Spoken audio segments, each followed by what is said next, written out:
guys, welcome back to the Mower Medic 1. If this is your first time visiting my channel, welcome. Today we're going to be finishing up the Cub Cadet rider that has the bad coil.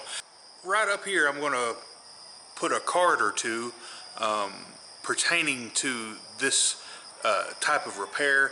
I've got several videos on ignition systems and how to replace coils and such, and I'm going to make a playlist for you guys that pertains to this, whether it be a rider or a twin cylinder or single cylinder. So y'all watch for these cards right over here, and when they pop up, all you gotta do is click on it. It's not going to mess your video up, but whatever device you're on, whether it be a phone or a PC, the phone usually puts a playlist right below it, and if you're on a PC, it's kind of like on the side of your screen, and whenever you get done watching the video, you can click on those and it'll bring you right to the playlist that you need to be watching. Before we replace the ignition module on this tractor, we're going to do a thorough cleaning. As you can tell, this number one cylinder is just completely packed with dirt. So let's get that all cleaned up.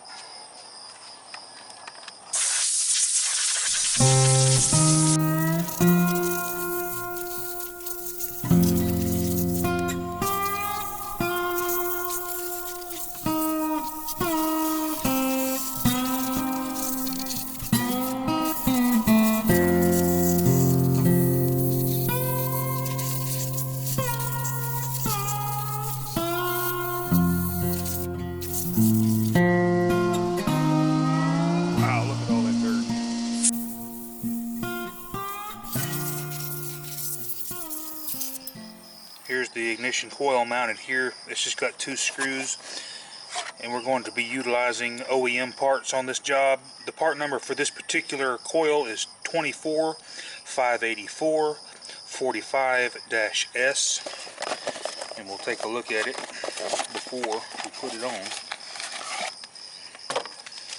Comes with new mounting screws, and the coil kind of looks like this. Pretty much industry standard 3-leg coils. This one kind of resembles a Tecumseh coil in a way, but like I said, they just mount with 2 screws, one here and one here, and then between this area here and the flywheel you want about a 8 to 10 thousandths air gap, and I'll show you how to do that sort of blindly because I can't get a camera in there. I've got a tool that we can use to set that with besides a business card. One thing that I want to caution you guys about, and if you don't do anything to this job but this right here, the screws that come out are what they call self-tapping, and right in here, when they run these screws in at the factory, they'll get a little bit of aluminum shavings from the coil post will get you know, packed in behind those threads. And what you need to do whenever you go to take these screws out, 9 times out of 10 you're going to get it about 1/4 of a way and it's going to stop. And dadgummit, if you go any more, you're going to snap these off. Don't do that.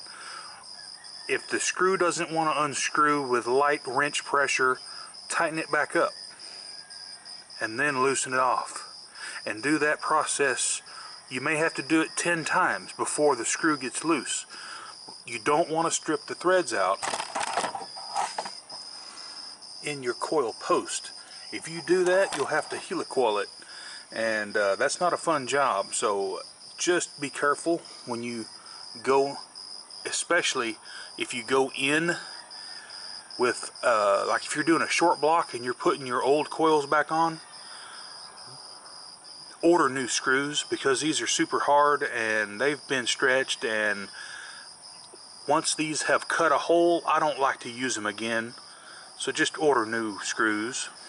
Once you get your screws loose, you can just pull the coil out of there. Don't be alarmed when you take your old coil off and it doesn't look exactly like the new one. They have changed the part numbers on these coils so many times. As you can tell, there's much more of a gap here between the lamination and the coil itself. It's a little tighter here on the old one. From what I understand, they did this to allow more airflow to keep it cool. And the old coil is a little taller, but that doesn't matter because it will go on there and it will fit. Just rotate your flywheel around to where the magnets are in line with your coil post here. And what I like to use is this style of gapper. I do believe this is a steel part number. If I can zoom in there, I hope y'all can see that. Let me turn it over. Yeah.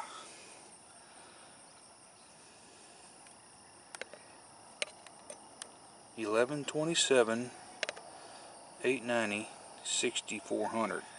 I've had this for years. It is made out of metal. It's 10 thousandths, and in tight, cramped quarters like this, it's great because it'll stick to the flywheel magnet, and then you can bolt your coil down without having to have an extra hand. Once you have the gapper in place, loosen off your bolts on your coil, and it clicked a little. That means it got sucked down by the magnets. You don't want to hammer this thing down. You just want it to fall on its own pressure under the magnet. And once you get that, just torque your mounting screws and you will be good to go. Hey, let's have a little conversation right quick. Right in the comment section, I want you to answer this question, or maybe give me some feedback. As a small engine technician working on a 2-cylinder engine and you have a coil that goes bad, do you try to sell the customer another coil for the other side because it could possibly be failing in the future right close behind this other coil? Or do you just replace the one coil and go on about your business, and hopefully if the other one does fail, the customer realizes that you have to take the machine all back apart and do the job over again? He might be out a little bit of more money right now, 30-40 bucks, but you've got it tore down. You can replace both coils at one time.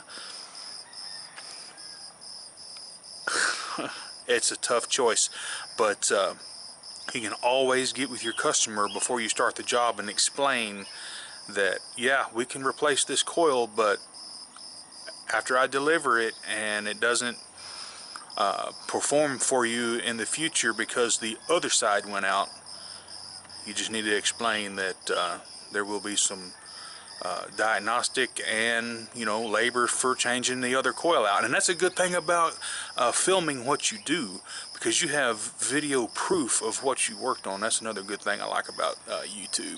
It's pretty cool. Now I need to address the little ferrule. If you remember in the last video, this is the ferrule that presses into the flywheel fan screen that holds the chopper screen on here, and it has come out, and here's the screw, and it just threads on. But what we're going to do is, see how these things are made? They've kind of got a chevron, focus there please, got kind of a chevron pattern, kind of like a tractor tire, so whenever you press this in, it supposedly stays. But as you can tell, this one pulled out because there was a little burr on the end of the screw, and whenever I went to remove it, it just started turning the whole thing. So I'm going to take a tap, and we're going to go into here and clean these threads, and we're going to clean these threads, and then I'm going to put some epoxy on this and press it back into the flywheel fan. And I've done this 1,000 times and it works great. there's not a lot of pressure on this whenever you tighten it up anyway, so let's get that done. The screw size is going to be 4mm with a 0.07 thread pitch.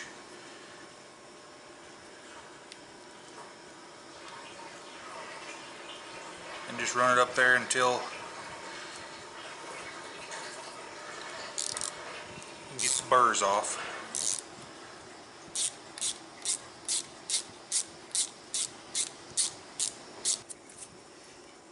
Same thing with the ferrule. Let's just run the tap up there and clean these threads. I can feel it.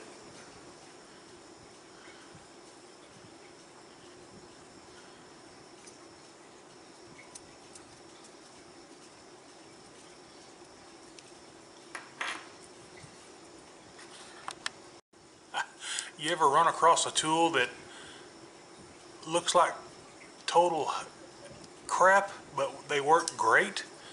I was fishing one day and thought I had me a little old white perch or crappie, and I pulled this daggum wrench out of the bottom of a lake about 15 foot down, and as you can tell, it's rusty, and the handle probably still has lake dirt on it, lake mud, but I've had them for years and they work great. So basically the end result is that you want to be able to screw this down just by hand like that. See how easy that is now?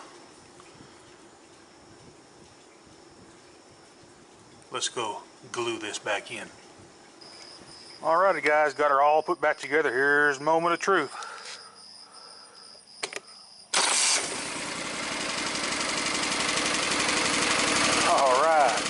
Running on both cylinders now.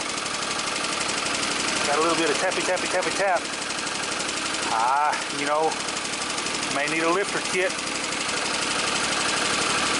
With this cylinder being gotten so hot, there's no telling. It could have a loose valve guide, but my leak down test says otherwise. So all I can do is let the customer know that this #1 cylinder has been cooked pretty good, but you know, it is what it is, and it runs really well. I mowed half my yard with it anyway. Let's go ahead and give it some throttle. I'll be watching for smoke out of the exhaust pipe.